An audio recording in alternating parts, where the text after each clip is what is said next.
Hi guys, welcome to day 2 or Tuesday, March 31st of Mythology, Legends, and World Literature.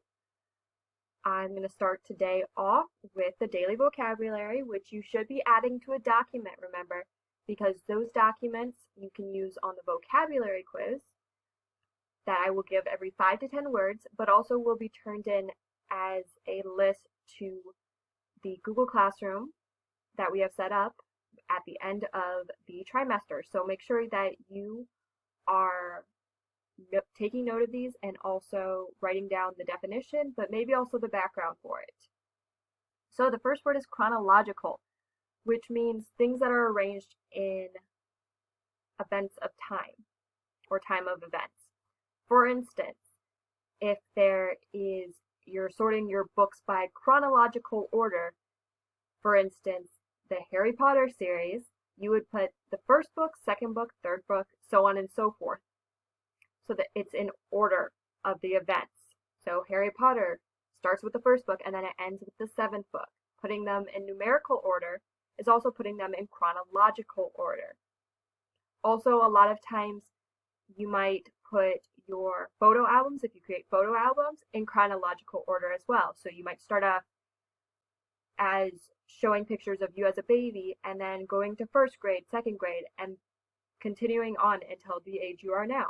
That's in chronological order. The history of the word comes from Kronos, who was the god of time in Greek mythology. So that is your mythology daily vocabulary. Make sure that you take note of it. Remember, chronological is sorting in the event of time, or sorting events, or sorting something through the events of time, or time of events. All right? Unit project. So these are the projects that you're going to be doing every single unit. And I will give you first the expectations, what I expect of you, and then the options. You'll be doing a new project each time for each project, okay? So you cannot do two of the same thing. First off, expectations. So it's called cross-cultural journeys, but really it's going in to what you'll need for this assessment. So you can do this on the literature or even the movies if we are able to watch films. I think I have a way to be able to do screen sharing where I'll be able to do this while we're watching film without breaking any copyright laws, crossing fingers. So we should be able to do movies still as well. So we will be doing that, but I suggest that you're doing these projects on the reading. I'll give you plenty of links for it. And you can also, once you get my video of what that unit's all about and me reading an example, you'll also be able to search the internet. If you don't like the examples I give you or the choices I give you, you can look up your own. So the main part of this is the reflection. So you'll see, you will also write in a reflection. So part 1 and part 2, this is the creative project. This is writing the reflection about it. The reflection is the biggest portion of this grade. So you will need to work hard on this. They're all broken down in Common Core standards. So let's go into that. All right, so this is what your reflection is all about. It's broken into the Common Core, W2, W9, W4, and W5, and L3. Those are different Common Core standards. So this is where you are going to have to write a significant bit. Yeah, the creative aspect is important, which we'll get into, but this is what your main grade will be on. So you're reflecting on your creative project and how it reflects what your reading was, okay? So write informative explanatory text. So you're writing why you did what you did. So consider reflecting upon the manner in which you organized your response. For artists, this might be the layout of your drawing. For technology, it may be the order in which you display your information. For writers, it may be the choice in paragraphing, sequencing of events, or style of poetry.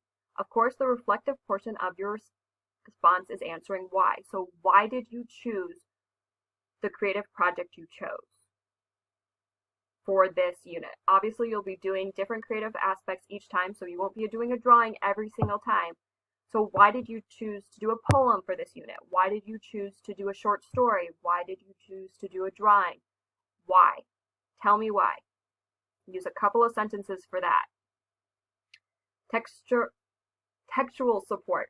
So, what part of your text did you use to frame your creative project? So if you did a poem, what lines of your poem reflects your reading? If you did a picture, what scene in the reading did you reflect in your drawing? Okay? Use a couple of sentences for that. Completion of the project. This is just completing the entire project, the reflection and completing the creative aspect. I grade this on how complete it looks, especially the creative aspect. If you decide to do a drawing for one of the units, which, you know, is usually a pretty good option if you're artistically successful, if you will. I don't know, I can't think of a word right now. If you're good at drawing and you don't want to do like a digital drawing, it has to be a complete drawing. Do not give me stick figures. You will not get a complete grade for that. So no stick figures. And then the process. Okay, so how did you pre-write, write, revise, edit, publish? Publishing, taking that away because you're not publishing it, you're just turning it into me. For more of a writing thing, so short story, poem. What words worked? What words didn't work? What did you have to fix? Also, why did brainstorming your ideas? How did you brainstorm for it? So if you're doing for a drawing, for instance, how did you brainstorm what scene you would be drawing? Okay?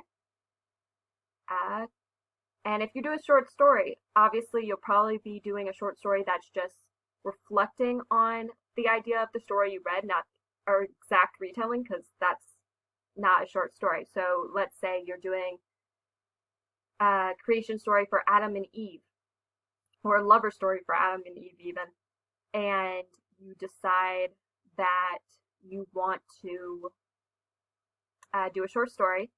Obviously, you're not doing an Adam and Eve story, but maybe you're doing a continuation of the Adam and Eve story. What did they do after Eden? Or you're doing a similar story. So instead of Adam and Eve, you're doing a similar creation story for the Native American culture, one of the Native American cultures.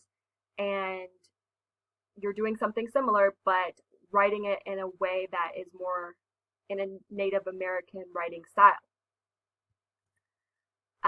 So yeah, how did you do this? What did you decide to do? Why did you decide to do it? What did you fix? And also, what were your challenges? What did you think that you didn't really do really well on? What did you do really well and you're really proud of? What did you struggle with? And then language. Language is overall what your reflection is showing me. Are you writing incomplete sentences? Is what needs to be capitalized, grammar stuff. Alright? So that is that section. I will add this to your, see me sharing right now. I'm adding this right now, so by the time you see this video, you will be seeing this link. Oops. Pause this. Okay, sorry I keep pausing this, but right here under reflection expectations is that writing I just showed you. So you'll know exactly what you need, and of course reference this video when you want more information about what I expect.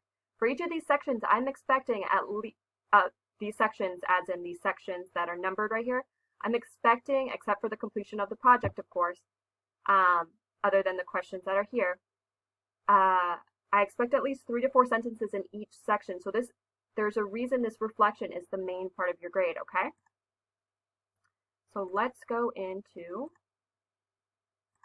the options that you have. This is going to be what you can choose from.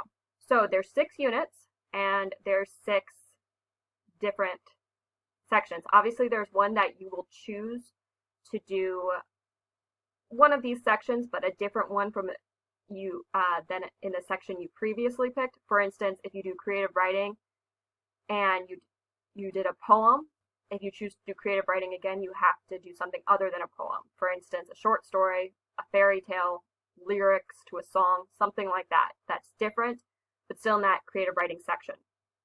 So you can put these in any order you want.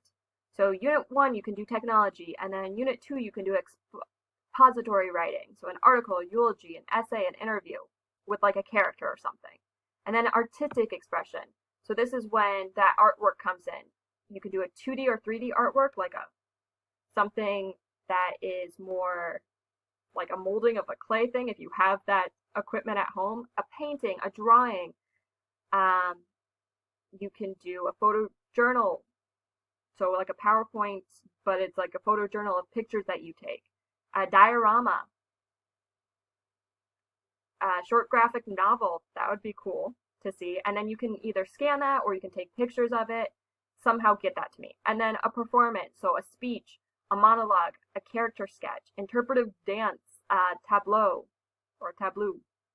director. So you're directing something, you're directing some of your friends. Obviously, this is quarantine, so this performance part will have to be recorded at some point on your computers. So you have your computers with you, you have a recording thing, you can record your speech, but you can have the speech right there with you. So don't be worried about it. And then, like I said, choice is at the end. So pick one of these sections again, but pick something different than what you did previously. So if you did a performance, if you did a speech for one of your unit projects, but you want to do another performance, you have to pick something other than the speech. Okay? If you have any questions, please let me know. So those are your options, which is, again, under options right here.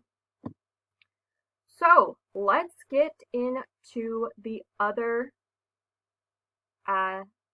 section of today, which is introing Unit 1, which is creation stories and defining ourselves. So I'm going to start a new video so that I don't run out of time on this one, because this one's almost out of time. So there'll be a part 2 to this. This will go over Unit 1 and starting Unit 1. All right?